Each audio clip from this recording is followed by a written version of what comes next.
stand here on the pier at Weston-super-Mare in the middle of my own constituency in what is, I think, probably the biggest single investment in tourism, attractions and infrastructure in the course of the last 12 months. It's certainly the newest pier in Britain and almost certainly therefore the newest pier in the world.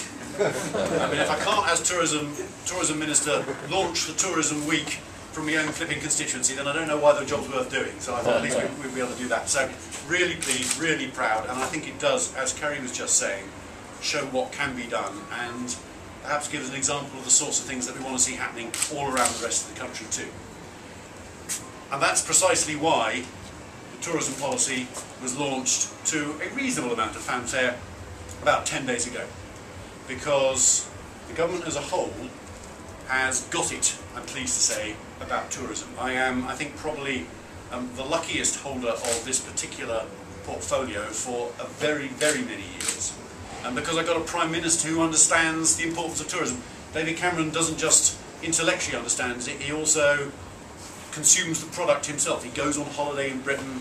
He's even proudly told me that he's been swimming on some beach in Norfolk, which I think appeared in Shakespeare in Love, but I think there they'd done it up so nicely it was supposed to be somewhere in either, I think it was somewhere in the Mediterranean. But they managed to pull it off. They made Norfolk look like Italy. But he's been bathing there, and he said that he was almost blue with cold because it was March when he came out, but nonetheless he's done it. So he understands it. He gets the importance of the industry to the country. And it is really important to understand how much of a change that is, because tourism is one of our 5 or 6 biggest sectors of the nation's economy. It's our 3rd largest earner of foreign exchange, and yet, successive governments of all political hues have perhaps undervalued, underplayed, underappreciated its importance to Britain. And I think now what we're starting to realise is that it may not have the individual clout on an individual town like, for example, the car industry would have had a few years ago, still does in Birmingham and places like it.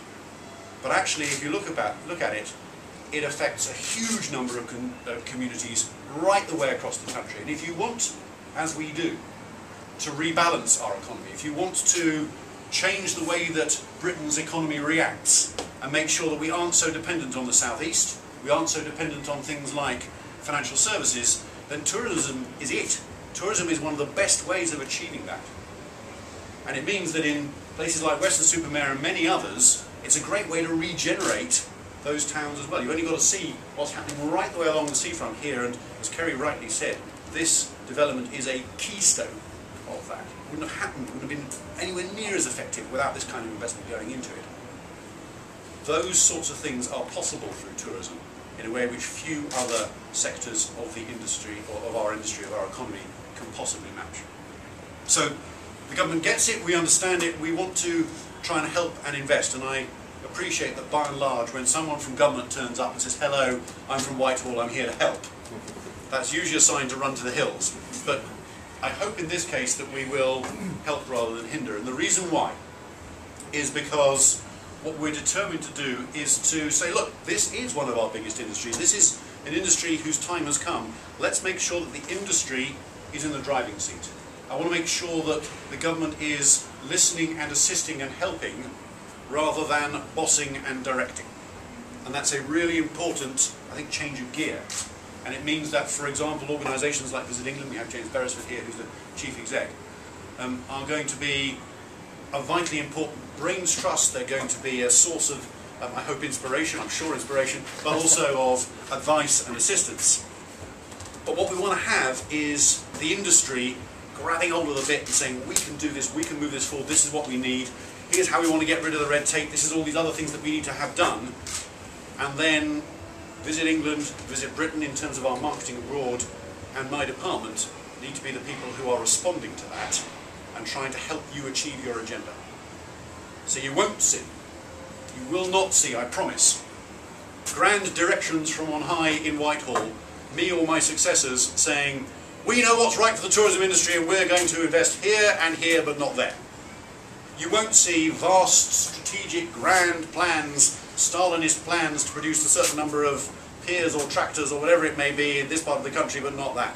You won't see that stuff because actually the people who know the best thing for their specific destinations, the people who have their livelihoods on the lines, are people like Kerry and Michelle, and many, many, many others in businesses large and small, who know that their businesses depend on getting this right and who employ the people. They know what pays, they know what the investment is that their businesses need, and that's what we want to try and facilitate. So ladies and gentlemen, I'm delighted to be here. It's a wonderful location. The sun is shining outside as it always does in Weston-super-Mare. The tide is even in. Everyone always says that the tide is always out, but I can promise you it comes in twice a day, and here's proof. It's a wonderful day. It's a great day to be in Weston. It's a great day to be involved in the tourism industry as a whole. So enjoy yourselves. I think we will have a congathon later on. I'm not quite sure what one of those is, but I've told Timothy West that I'll do it if he will do it. He looked absolutely horrified at the thought. But either way, we shall see how we get on. Thank you all very much for coming, and I'm so pleased that the British Tourism Week is getting kicked off properly and right royally here in Weston-super-Mare. Thank you all very much.